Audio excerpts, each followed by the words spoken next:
বিহুৰ আনন্দ উল্লাসৰ মাজত বিলাসীপাৰাত ভয়ংকৰ ধৰ্ষণ কাণ্ডৰ ঘটনা। সাপতগ্ৰামত মানসিক বিকাৰগ্ৰস্ত যুৱতীক হাত ভৰি বান্ধি উপৰ্য পৰিধৰ্ষণ। আৰক্ষীয়ে খেতিপথাৰৰ গাঁতৰ পৰা মুমূৰ্ষ অৱস্থাত উদ্ধাৰ কৰে মানসিক বিকাৰগ্ৰস্ত যুৱতীগৰাকীক। দুই পাখণ্ড ধৰ্ষণকাৰী বলি হোৱাৰ মানসিক বিকাৰগ্ৰস্ত যুৱতীগৰাকীয়ে ধুবুৰী চিকিৎসা মহাবিদ্যালয়ত জীৱন মৃত্যুৰে যুঁজি আছে। যোৱা মঙলবাৰে পুৱতি নিশা সংঘটিত হৈছিল এই ভয়ংকৰ ধৰ্ষণ কাণ্ডৰ ঘটনা।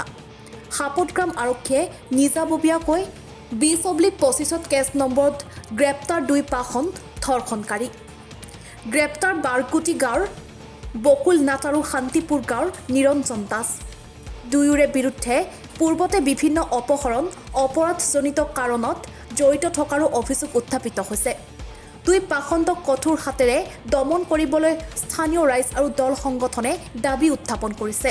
বিলাসীপাৰা সাপতগ্ৰামত পৰহি দিনা এটা লজ্জাজনক ঘটনা হৈছে। ঘটনাটো হৈছে এজনী পাগলী ছোৱালীক হাত ভৰি বান্ধি দুজন পাখণ্ডই বেয়া কাম কৰিছে, ধৰ্ষণ কৰিছে আৰু ছোৱালীজনৰ অৱস্থা বিৰাট সংকটজনক।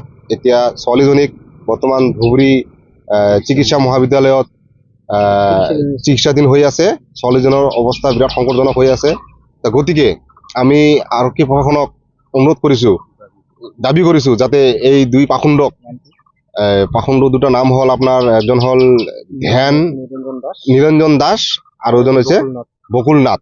এই দুজনক যাতে কঠোৰ শাস্তি প্ৰদান কৰি যাতে যাৱজ্জীৱন কাৰাদণ্ডত দণ্ডিত কৰে, এইখিনি আমাৰ প্ৰশাসনৰ ওচৰত অনুৰোধ।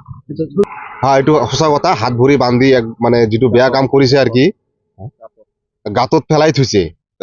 প্ৰশাসনে গৈ তাতে গৈ ছোৱালীজনীক উদ্ধাৰ কৰিছে। উদ্ধাৰ কৰাৰ পিছত দেখিছে যে ছোৱালীজনীৰ অৱস্থা বিৰাট সংকটজনক। ধুবুৰী মহাবিদ্যালয়ত চিকিৎসা মহাবিদ্যালয়ত পঠাই দিয়ে। তাতে এতিয়া চিকিৎসাধীন হৈ আছে। কিন্তু এতিয়ালৈকে ছোৱালীজনৰ আমি শুনামতে ছোৱালীজনী এটা সংকটজনক অৱস্থাত আছে।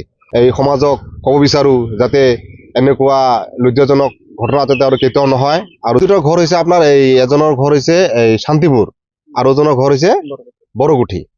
ক'ব বিচাৰিছোঁ আৰু মই আৰক্ষী প্ৰশাসনক দাবী জনাইছোঁ যাতে দোষীক কঠোৰৰ পৰা কঠোৰ শাস্তি প্ৰদান কৰে।